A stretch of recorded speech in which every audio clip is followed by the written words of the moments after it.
2030 ndiye ndichipo. Your leg funking. I need rule king, I ride them. Not the power come again. Be said, be some boko nani so.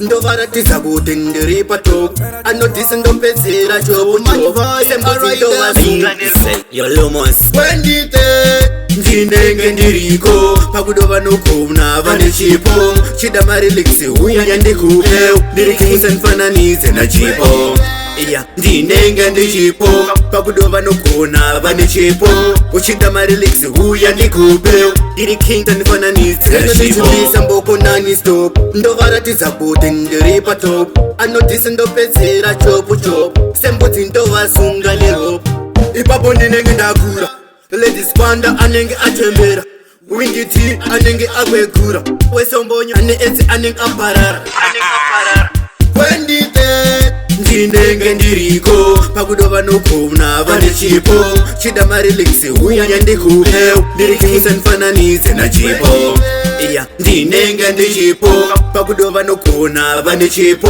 Uchida mari liksi uya ndikupeu Ndirikisa nfananize na chipo Standing over us Enzo aishau anenge ava pass ukundijimanya necha tips chisis docha kurohwa nalisa tiwayo aninga kuimba sine musoro bomba mandinenge ndakapinza mumvuro pocha ne BR simba vakoro ukulips aninga chimanya na sauro kwendite ndinenge ndiriko pakudova nokona vane chipo chida mari liksi uya yandikupeu ndirikisa nfananize na chipo iya ndinenge ndichipo pakudova nokona vane chipo uchida mari liksi uya ndikupeu ndirikisa nfananize na chipo mboko nani stop ndovaratiza kuti ndiripa top anodhisi ndopedzera chopu chopu sembudzi ndovasunga neropu ipapo ndinenge ndakura Ladies panda anenge atembera Wingiti anenge agwegura Wesombonyo ane eti anenge aparara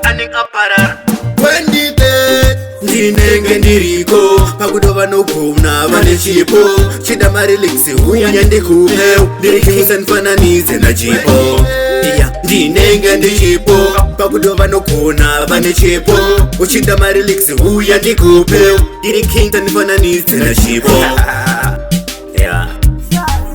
Nenda tu babatsona bari ya uyamfana yana siti ntunge yote ningati vanganga kuchipinge Kristo ane uimba sungura Bebo skagzi ukulips aningati manya na sawesa Uzaweza na bazi Sine msoro Ayise